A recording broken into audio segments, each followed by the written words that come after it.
Total 17 प्रस्ताव थे, 17। उसमें से एक मैं ऊर्जा विभाग का एक प्रस्ताव जो राज्य के लिए बहुत ही अच्छा है, तो माननीय मुख्यमंत्री जी के निर्देश से, उनकी प्रेरणा से, उनके आशीर्वाद से आज मंत्रिपरिषद ने मंजूर किया है। उसकी जानकारी मैं आपको देना चाहता हूं। राज्य में जैसा कि आप जानते हैं बिजली की खपत दिन पर दिन बढ़ रही है। विशेष रूप से आपने गर्मी के सीजन में देखा कि एकदम से बढ़ करके 27,000 मेगावाट के भी पार हो गई थी। ऐतिहासिक वृद्धि हुई है और आने वाले दिनों में हम लोग ये मान रहे हैं कि ये जो ऊर्जा की जो खपत है, ऊर्जा की जो मांग है, वो लगातार बढ़ती जाएगी। उसके मद्देनजर आपको ये भी याद होगा कि हमने ग्लोबल इन्वेस्टर समिट के समय फरवरी में जो हुई थी, उसमें एनटीपीसी के साथ ओबरा में हमने पावर प्लांट स्थापित करने के लिए समझौता किया था।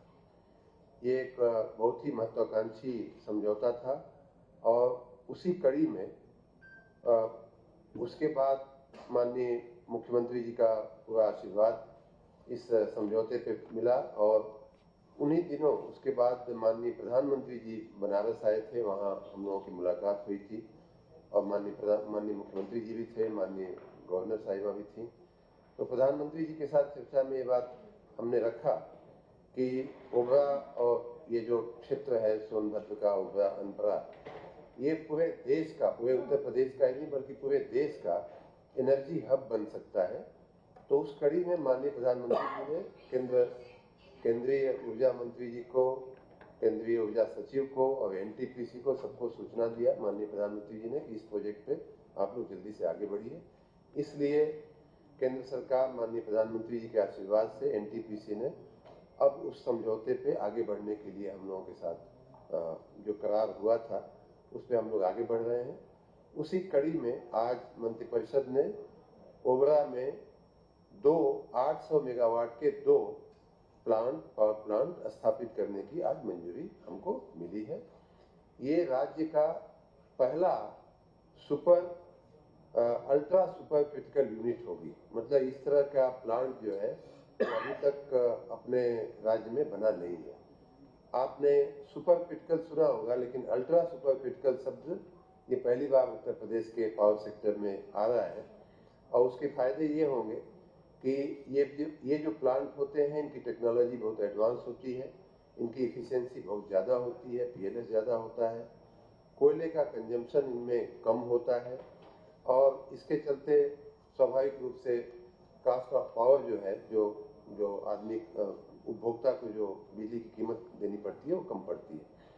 तो इस प्रकार ये 800 मेगावाट के 2 प्लांटों की यूनिट ओबरा डी के नाम से हम लोग उसको नाम दिए हैं, ओबरा डी करके ये स्थापित होगी। वहाँ हमारे पास लगभग 500 एकड़ हमारी कॉलोनी में जमीन है, उसी जमीन पर ये प्लांट बनेगा। जो अन्य जमीन आवश्यक होगी उसको ले लिया जाएगा। ये उत्तर प्रदेश सरकार और एनटीपीसी का 50-50 का ज्वाइंट वेंचर बना करके इस प्रोजेक्ट को अमल किया जाएगा। इसमें 30% इक्विटी हम लोग देंगे, दोनों पार्टियां, मतलब कि हम, राज्य सरकार और एनटीपीसी देगी, और 70% इसका बैंकों से या वित्तीय संस्थाओं से लोन लेने का हम लोगों का विचार है। इस प्रकार ये यूनिट अब आज मंत्रिमंडल की मंजूरी के बाद हम लोग इसके स्थापना की दिशा में आगे बढ़ेंगे। उम्मीद है कि पहला यूनिट इसका 50 महीने में और दूसरा यूनिट इसका 56 महीने में बन करके तैयार हो जाएगा और इसको हम जनता की सेवा में डाल सकेंगे। जैसा कि मैंने बताया, ये पहला उत्तर प्रदेश का पहला अल्ट्रा सुपर क्रिटिकल प्लांट होगा और इसकी जो 800 की जो 2 प्लांट की जो क्षमता 1600 मेगावाट की है, वो अभी तक की थर्मल सेक्टर में स्थापित जो क्षमता है हमारी लगभग 7000 मेगावाट की, तो आप देख सकते हैं कि लगभग उसकी 1/4 क्षमता का ये अकेला ये प्लांट बनने जा रहा है, जो बहुत ही बड़ा, बहुत ही ऐतिहासिक और टेक्नोलॉजी की दृष्टि से बहुत ही महत्वपूर्ण एक कदम है। इसका टोटल प्रोजेक्ट कॉस्ट जो है वो 17,000, आपने अच्छा किया याद प्रश्न पूछा, 17,985 करोड़। सुविधा के लिए हम 18,000 करोड़ लिख सकते हैं। और इसका 50-50% का भागीदारी होगी और 30% इसमें हम इक्विटी देंगे। लगभग उस हिसाब से हमारा जो शेयर आएगा इक्विटी में लगभग 2,697 करोड़ रुपए हमारा इक्विटी का पैसा राज्य सरकार को देना होगा। 50 महीने, पहला यूनिट 50 महीने, 2 यूनिट है 800 के, तो पहला यूनिट का लक्ष्य है हमारा 50 महीने में और दूसरा यूनिट उसके बाद के 6 महीने 56 महीने में हो जाएगा।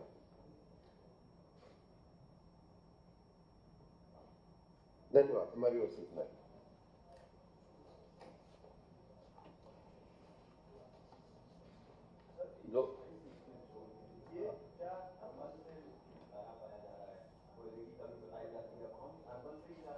कोयले की कमी नहीं बताई जा रही, कोयले की कमी नहीं है।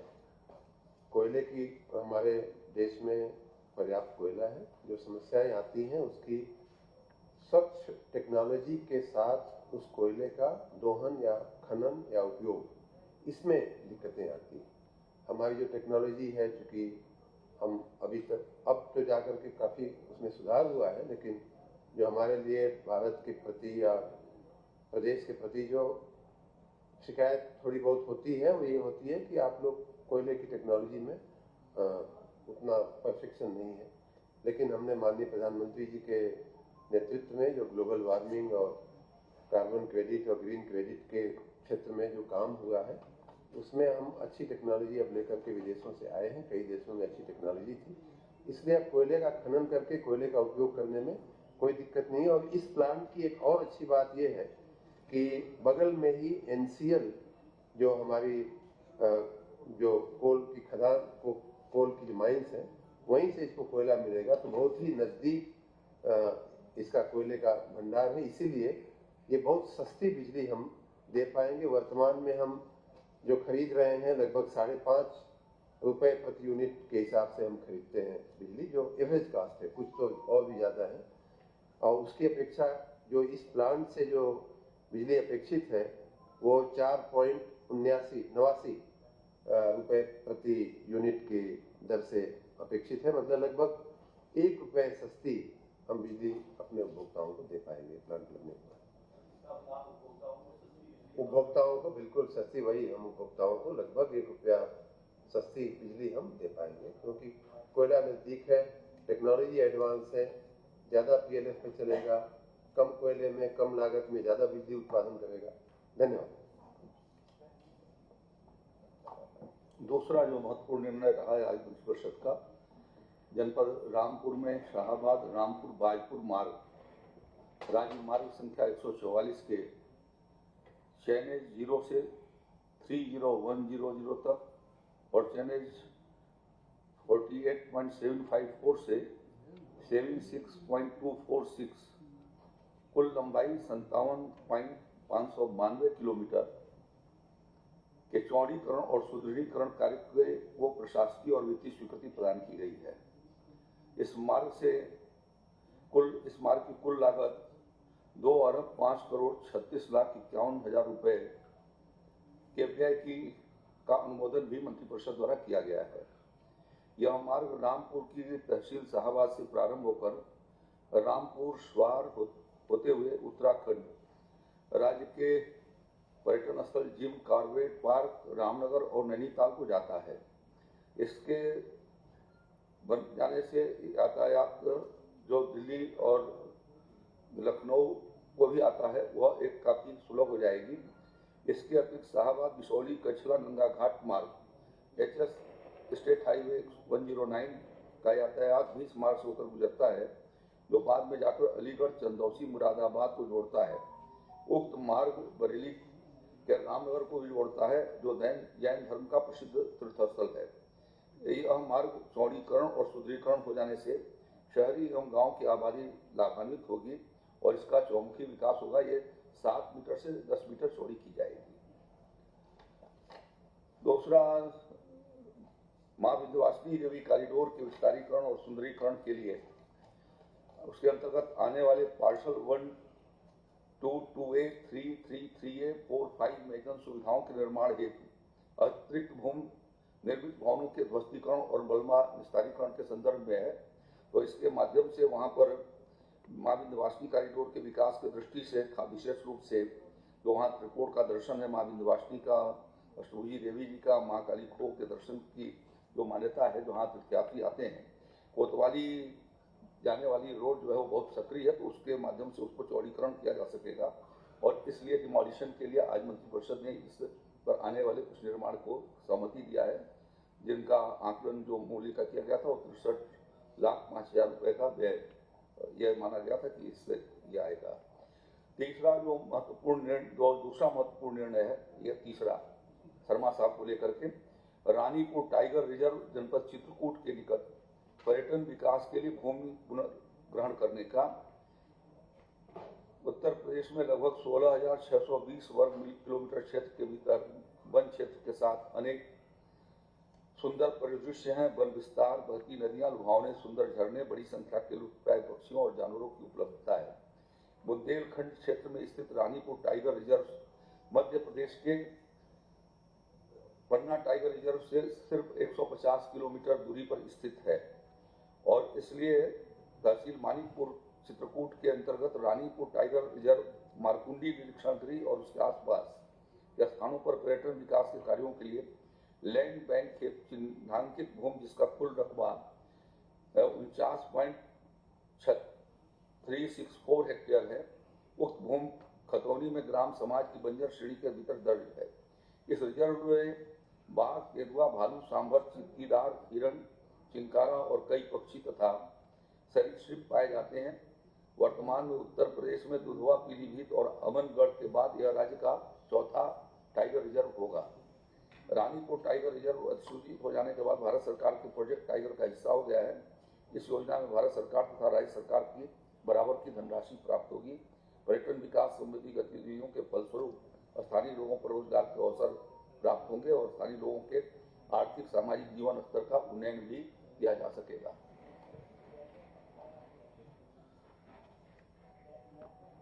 चौथा एक करण का है, जहाँ बहराइच जनपद के भीतर नॉन जेडे आबादी के जिला पूर्ति कार्यालय के सामने स्थित जर्जर राजस्व भवन के ध्वस्तीकरण का। पांचवा, भारत सरकार के पूर्व निर्धारित मिशन वात्सल्य योजना, जो पहले बाल संरक्षण योजना के नाम से चलती थी, उसके जो नवीन गाइडलाइन है भारत सरकार की, उसको अंगीकार करने का निर्णय उत्तर प्रदेश मंत्रिपरिषद ने किया है और इसके अंतर्गत महिला और बाल विकास विभाग की देखरेख में संरक्षण की आवश्यकता वाले विरुद्ध कार्य में जो बच्चे लिप्त रहते हैं, उनको संरक्षण देकर उनका कल्याण और पुनर्स्थापन को सुनिश्चित किए जाने के लिए यह योजना प्रतिबद्ध है। इसमें समेकित बाल संरक्षण योजना ICPS 24/11/10 को संचालित की गई थी। 2017 में योजना का नाम परिवर्तित करके बाल संरक्षण योजना CPS कर दिया गया था और वर्ष 2022-23 में मिशन वात्सल्य योजना के नाम से इसे संचालित किए जाने का निर्णय लिया गया है। इसमें विधि विरुद्ध कार्यों में लिप्त बच्चों को संरक्षण, कल्याण और पुनर्स्थापन को सुनिश्चित किए जाने का एक समेकित प्रयास है और यह योजना भारत सरकार द्वारा निर्धारित फंडिंग पैटर्न 60-40 के रेशियो, उसके गाइडलाइंस के अनुसार ये लागू की जाएगी। इस योजना के अंतर्गत राज्य की संस्थाओं में निवासरत बच्चों के भरण पोषण पर प्रतिमाह 4,000 रुपए की धनराशि व्यय की जाती है। स्वैच्छिक संगठनों के माध्यम से संचालित सभी प्रकार के गृहों में निवासरत इस प्रकार के बच्चों के भरण पोषण पर भी प्रतिमाह 2,000 रुपए की धनराशि व्यय की जा रही थी। इसे बढ़ाकर अब बच्चों के भरण पोषण पर 4,000 रुपया प्रतिमाह की धनराशि व्यय किए जाने का प्रस्ताव है।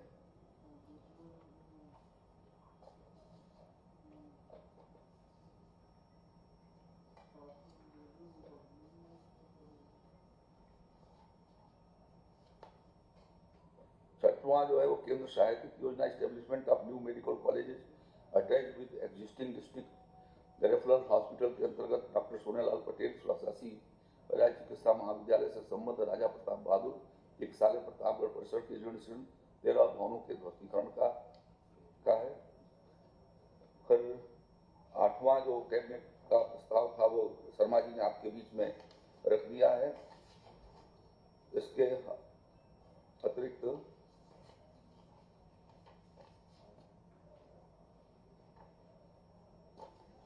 जो इम्पोर्टेंट है वो मैं आपको बता देता हूँ।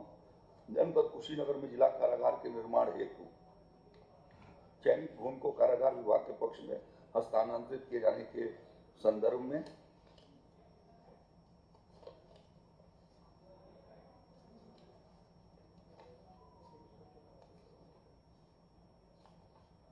इसमें अभी तक कुशीनगर जनपद में कारागार नहीं है और देवरिया के भीतर उसका संचालन होता है और यह 1000 बंदी क्षमता का कारागार निर्माण किया जाएगा। 26.875 हेक्टेयर जमीन पर 24.66 हेक्टेयर पुनर्ग्रहण के माध्यम से ग्राम समाज की जमीन 1.434 हेक्टेयर भूमि सहित 26.094 हेक्टेयर भूमि कारागार विभाग को प्राप्त कराई जा चुकी है और शेष 781 हेक्टेयर की भूमि जो कारागार के निर्माण है चयनित भूमि के अंतर्गत पड़ रही है, उसमें राजस्व विभाग की सीलिंग भूमि 0.491 हेक्टेयर भूमि, लोक निर्माण विभाग की 0.68 हेक्टेयर भूमि और सिंचाई विभाग के जल संसाधन विभाग का 0.22 हेक्टेयर भूमि सम्मिलित को कारा विभाग के पक्ष में निःशुल्क हस्तांतरित किए जाने का मंत्रिपरिषद ने अनुमोदन दिया है।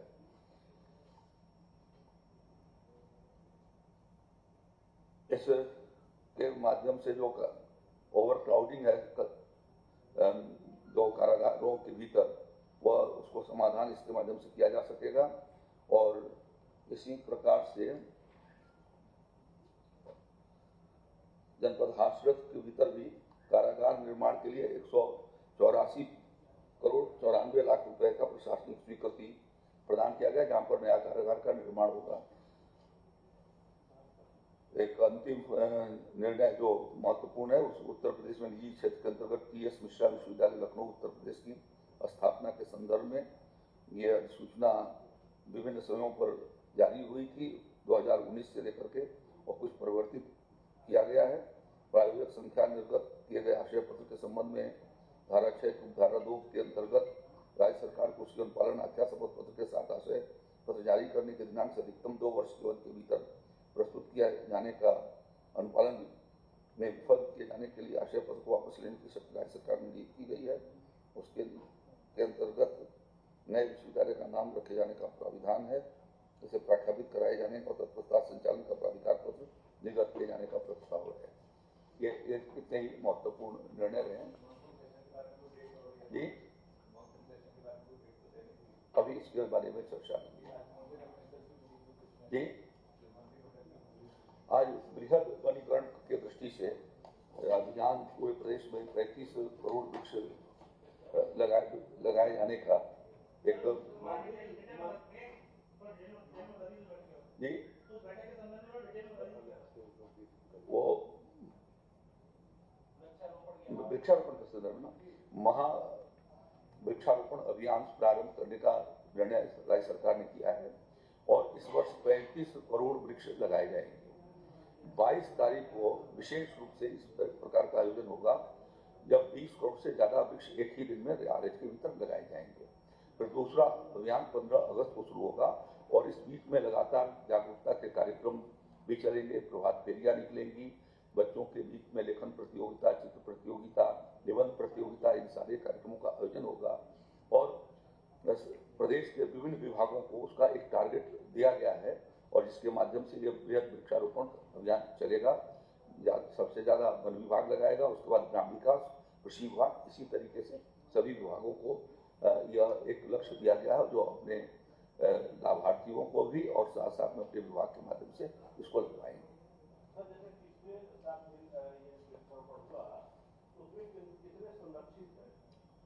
देखिए उसका जियो टैगिंग कराई गई है और जियो टैगिंग कराए जाने के माध्यम से एक अच्छा वृक्षारोपण विगत वर्षों के भीतर हुआ है और पिछले वर्षों में लगभग मुझे लगता है 125 करोड़ वृक्ष राज्य के भीतर लगाए गए हैं।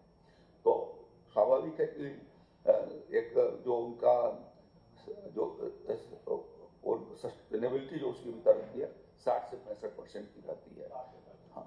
तो फिर इस साल उसका अभियान चलाई जाएगी और उसको ठीक प्रकार से सभी जिलों के भीतर संचालित किया जाएगा।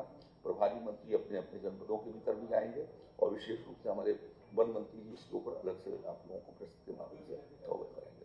नहीं किसी का वो अभी उस पर निर्णय नहीं हुआ है, आगे आएगा, वो डेफर किया गया उसमें। किसका? ये प्रक्रिया के भीतर है, वो तो वृक्ष लगाए जाएंगे वहां पर, उनके लिए सुविधाएं फैसिलिटी दी जाएंगी, तैयार हो जाएगा, वो प्रक्रिया के भीतर है। थैंक यू, धन्यवाद।